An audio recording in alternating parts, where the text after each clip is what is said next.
Did you know there was a yogi known as the Flying Swami? His story begins all the way back in 1927. In 1927, in Kerala, South India, a child was born who would one day carry yoga across the world. He would one day be known as Swami Vishnudevananda. As a young boy, he was determined to continue his education. When told that school was too far, he packed food and eagerly walked miles across the countryside. This persistence would define his life. With no money for university, he joined the army to continue his education. While serving in the army, he found a small pamphlet, Sadhana Tattva, written by Swami Sivananda. Its simple teachings stirred something deep in him, and he traveled to Rishikesh to meet the author. When he reached Rishikesh, he felt shy to greet the master and tried to avoid him. But Swami Sivananda walked straight towards him, greeted him, asked who he was, and then, to his amazement, bent down and touched his feet. The young man was shaken. His whole body trembled as he realized the master was teaching him a very first lesson, that true greatness lies in humility. In 1947, he entered Sivananda's ashram in Rishikesh. He became a monk a year later and then was soon after appointed first professor of Hatha Yoga at the ashram's Yoga Vedanta Forest Academy. In 1957, Swami Sivananda gave him a 10 rupee note with a request to travel to the West and spread the teachings of yoga, saying, "People are waiting." His journey took him first to Sri Lanka, then Singapore, Malaysia, Hong Kong, and Australia, before arriving in the United States of America.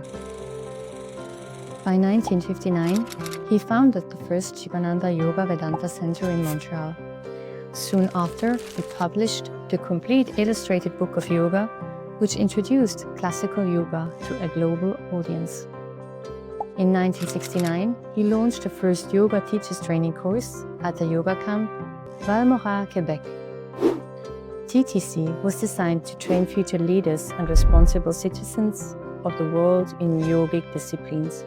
Thousands have since been trained in this tradition. But Swami Vishnudevananda was not only a teacher of yoga, he was also a peace activist. In 1971, he began his peace missions, flying a small twin-engine Piper Apache plane across areas of conflict, dropping flowers and peace leaflets over places like the Suez Canal, Pakistan, and India. His message was simple: man is free as a bird.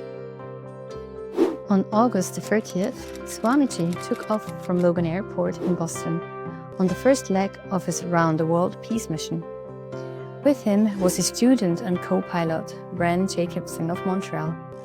Their aim was to fly to the troubled spots of the world and spread the timeless and universal message of peace and love. In Belfast, Swamiji and actor Peter Sellers marched through the Catholic and Protestant front lines, chanting for peace and brotherhood. They handed out leaflets with the message of love as expressed by all the world's religions. Then to Tel Aviv. On October 6th, Swamiji took off across the war-ridden Suez Canal. When Israeli jets realized what he was doing, they buzzed the small plane, knocking it about with the powerful jet exhaust. Swamiji retaliated with handfuls of flowers. On the other side of the canal, the scene wasted repeated with the Egyptian Air Force. The small plane was almost shut down, but Swamiji persisted, dropping flowers and pamphlets calling for peace. When Swamiji landed, he and his Jewish co-pilot were arrested. Swamiji was overjoyed, a perfect opportunity for sadhana. Plenty of time to meditate. Food was brought to them, fresh dates and milk and whole wheat bread. Once again, Swamiji had turned misfortune into fortune. After a few days, they were released. They continued eastwards, showering Pakistan and India with their missiles of peace. When Swamiji returned to Val-Morat for Christmas, it was celebrated with new meaning. Throughout the 1970s and 80s, he established ashrams and centers worldwide. In 1978, he founded the first center in India, the Sivananda Yoga Vedanta Dhanvantari Ashram in Nayardam, Kerala. He taught tens of thousands and continued to speak on unity, peace, and spiritual discipline. His vision was of strong, self-controlled leaders guiding humanity towards inner and outer peace. On the 15th of September 1983, Swamiji flew over the Berlin Wall from west to east in an ultralight aircraft, armed with 2 buckets of marigolds. He landed on a farm in East Berlin. After being interrogated by East German authorities for 4 hours, he was sent back to West Berlin. Swamiji said, "Symbolically, we want to show we cannot cross borders with guns, only with flowers. If they shoot me over the Berlin Wall, what difference is it? Many people have died for war. I shall die for peace."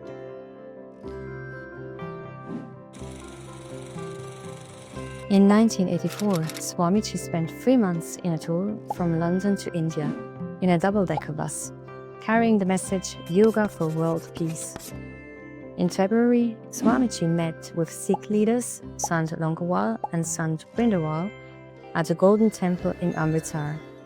He hoped to open up a dialogue between them and the Indian government, which would avert bloodshed. More than 2,000 people attended the Yoga for Peace festival in Amritsar, the highlight of which was the fire-walking ceremony. Swami Vishnudevananda left his body on the 9th of November 1993. But his mission lives on. Today, the Sivananda organization continues his work, training teachers and spreading yoga around the world. His life is a reminder that determination, discipline, and peace can reshape the future.